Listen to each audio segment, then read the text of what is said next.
tervetuloa mukaan tähän keskusteluun. Tämä on nyt se toinen osa meidän reseptio-oppisarjasta ja suunnattu erityisesti just sulle, joka valmistaudut lääkärin laillistamiskokeeseen Suomessa.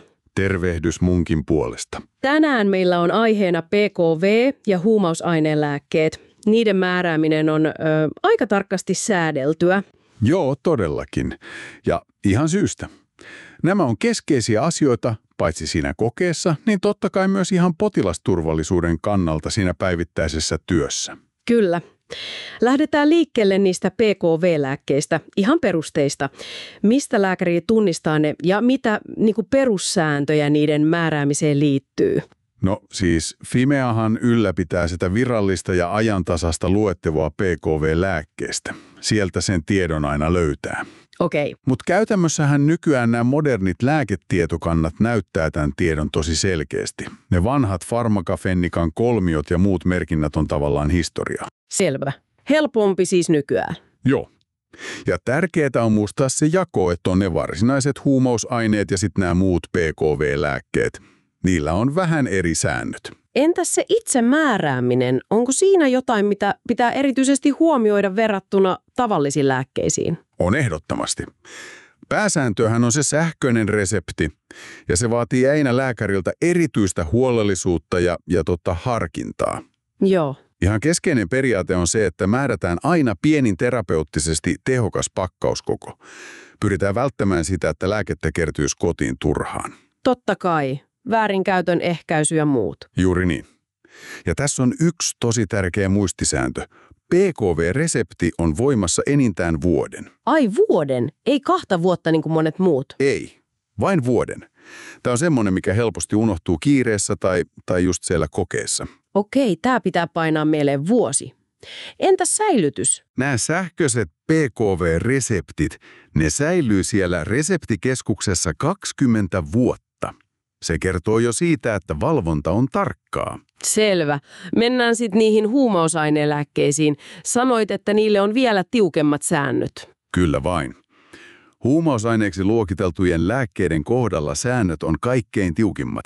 Nämä perustuu kansainvälisiin sopimuksiin ja Fimean määrittelyihin. Ja miten se näkyy siinä määräämisessä? No, se sähköinen määrääminen vaatii lääkäriltä paitsi sen normaalin vahvan tunnistautumisen, niin myös erillinen lisävahvistuksen, joka ikinen kerta. Ahaa, eli tuplavarmistus tavallaan. Just niin. Se on selkeä turvamekanismi. Entä ne paperireseptit? Vieläkö niitä voi käyttää huumausaineille? Vain tosi harvinaisissa poikkeustilanteissa. Esimerkiksi jos on laajoja teknisiä häiriöitä Kelan järjestelmissä tai jotain vastaavaa. Okei. Ja ne vanhat Suomen Pankista tilattavat lomakkeet on kanssa historiaa. Nykyään toimitaan Fimean ohjeiden mukaan, jos paperireseptiä joutuu käyttämään. Ja mitä siihen reseptiin pitää silloin kirjata? Tosi tarkasti kaikki. Potilaan koko henkilötunnus pitää olla. Ja sitten se rajoitus. Yhdellä reseptillä saa määrätä vain yhtä lääkeainetta, yhtä vahvuutta ja yhtä lääkemuotoa. Vain yhtä? Kyllä. Ja pääsääntöisesti vain sen pienimmän pakkauksen. Selvä homma. Tosi tarkkaa siis. Kuulin joskus puhuttavan iteroinnista. Onko se vielä käytössä? Ei, se termi on vanhentunut. Nykyään sähköisessä reseptissä käytetään merkintää toimittaminen erissä. Toimittaminen erissä. Mitä se tarkoittaa käytännössä? Se tarkoittaa sitä, että lääkäri voi määrätä, että apteekki luovuttaa lääkkeen potilaalle pienemmissä erissä sovitun aikataulun mukaan. Eli esimerkiksi vaikka viikon lääkkeet kerrallaan. Juuri näin. Esimerkiksi 30 tablettia vaikka 28 päivän välein tai tiheämmin, jos tarve vaatii. Tällä pyritään just siihen, ettei potilaalle kerry suuria määriä lääkettä kerralla. Joo, eli kontrolloidaan sitä käyttöä ja ehkäistään väärinkäyttöä. Aivan. Se on tärkeä työkalu riskien hallintaan, mutta samalla se mahdollistaa sen hoidon jatkuvuuden turvallisesti. Hyvä tietää. Vielä yksi rajoitus. Saako PKV-lääkettä määrätä puhelimessa? Pääsääntöisesti ei saa. Se on kielletty. Okei. No entäs sitten, kun puhutaan pitkäaikaisesta PKV- tai huumausainelääkityksestä? Miten varmistetaan, että hoito pysyy raiteillaan? Silloin se hoitosuunnitelman merkitys korostuu ihan valtavasti. Valvirakin ohjeistaa, että kirjallinen hoitosuunnitelma yhdessä potilaan kanssa on hyvä hoitokäytäntöä, erityisesti kun aloitetaan pitkäaikaista lääkitystä. Eli se ei ole vaan joku pakollinen paperi, vaan oikea työkalu. Juuri näin. Se on työkalu sekä lääkärille että potilaalle. Mitä siihen hoitosuunnitelmaan sitten yleensä kirjataan? No, sinne tulisi kirjata ainakin se diagnoosi tai hoidon peruste.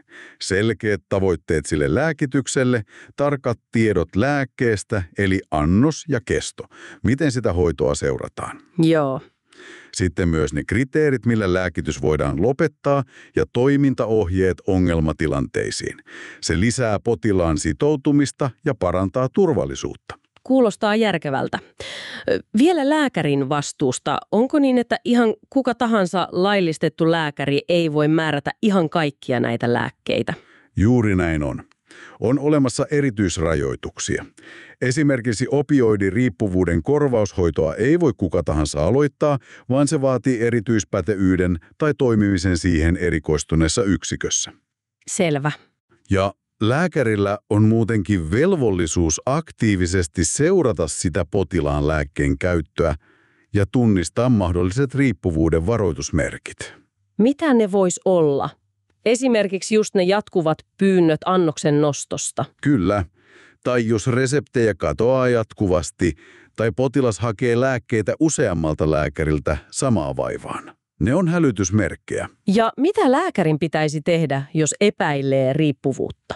Silloin asia pitää ottaa rohkeasti puheeksi potilaan kanssa ja ohjata hänet asianmukaiseen hoitoon, esimerkiksi päihdepalveluihin. Joo. On tosi tärkeää muistaa, ettei lääkitystä saa katkaista äkillisesti ilman suunnitelmaa. Se voi olla vaarallista. Tavoitteena on hallittu alasajo tai sitten se korvaushoito tarvittaessa. Kiitos, tämä oli todella kattava paketti. Eli näiden sääntöjen ja periaatteiden syvällinen ymmärtäminen on siis ihan ehdottoman kriittistä. Juuri niin. Sekä siellä laillistamiskokeessa menestymisen kannalta, että ennen kaikkea sen potilasturvallisen lääkehoidon toteuttamiseksi Suomessa. Vastuu on suuri. Kyllä, ja hei, muistathan sinä kuuntelija, että voit tilata sen lääkäreille soittolistan.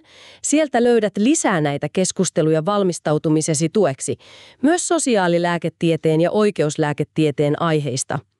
Tilaamalla kanavan pysyt kärryillä uusista jaksoista. Joo, ja jos sulle heräs kysyttävää tästä aiheesta tai haluat jakaa ajatuksia, niin jätä ihmeessä kommentti tuonne alle.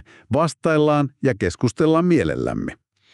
Vielä lopuksi heitetään sulle pohdittavaksi, miten sä lääkärinä arvioit sitä tasapainoa potilaan tehokkaan kivunhoidon tarpeen ja toisaalta näihin PKV- ja huumausainelääkkeisiin liittyvän väärinkäytön tai riippuvuuden riskin välillä. Se on jatkuva ja aika haastavakin arviointitilanne. Totta. Se vaatii jatkuvaa valppautta. Juuri näin. Mutta hei, tsemppiä opiskeluun ja tuleviin koitoksiin. Tsemppiä.